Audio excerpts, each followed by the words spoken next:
Hello students, let's read the question. So the question is having assertion and reason. We have to select the correct option regarding this assertion and reason, whether these are correct or not. Assertion is the complete oxidation of pyruvate by the stepwise removal of all the hydrogen atoms leaving 3 molecules of CO2. ये तो सही दिया हुआ है, क्योंकि अगर हम देखें जब यहाँ पे ग्लाइकोलिसिस होता है तो ग्लूकोज का ब्रेकडाउन होकर क्या बनेगा, पायरुवेट बनेगा. एंड पायरुवेट जो है ये क्या है, 3 कार्बन कंपाउंड. सो इसके बाद अगर हम देखें लिंक रिएक्शन में इसका कन्वर्जन हो रहा है इनटू एसिडाइल कोए. और जब एसिडाइल कोए बन रहा है, ये हमें पता है कि 2 कार्बन कंपाउंड है, एक कार्बन जो है कार्बन डाइऑक्साइड के फॉर्म में ऐसे रिलीज हो रहा है. नाउ एसिडाइल कोए जो होगा ये एंटर करेगा कहाँ पे, क्रैब्स साइकिल में.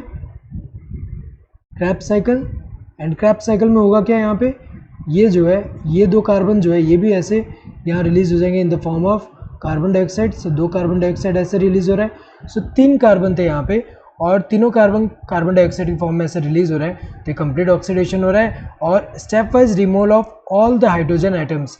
यहाँ पे स्टेप वाइज रिमूवल हो रहा है हाइड्रोजन एटम्स का. और हमें पता है कि साथ साथ में जो हाइड्रोजन का रिमूवल हो रहा है यहाँ पे किसके पास जा रहा है, ये NADH2 एंड क्रैब साइकिल में देखेंगे तो NADH2 एंड FADH2 दोनों ही हो रहे हैं.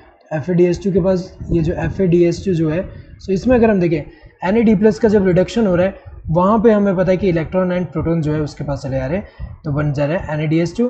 ऐसे FAD+ में जब इलेक्ट्रॉन एंड प्रोटॉन आएंगे तो वो जो है ये क्या बनेगा, FADH2 बन रहा है. तो अगर देखा जाए ये तो सही दिया हुआ है. रीज़न क्या दिया है, the passing on of the electrons removed as part of hydrogen atoms to molecular oxygen with simultaneous synthesis of ATP.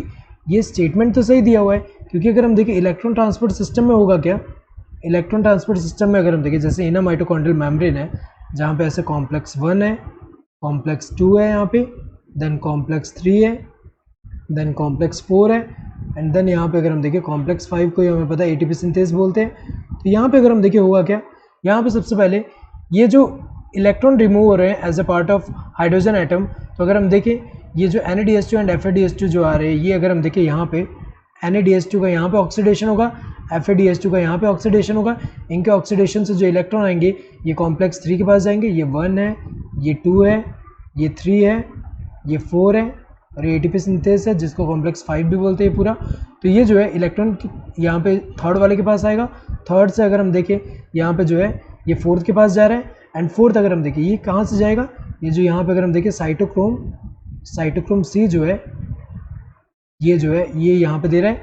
Then fourth से कहाँ पे जाएगा, जो ऑक्सीजन है वो एक्सेप्ट करेगा यहाँ पे 2 इलेक्ट्रॉन प्लस 2 प्रोटॉन और बनाएगा क्या, यहाँ पे वाटर मॉलिक्यूल बनाएगा.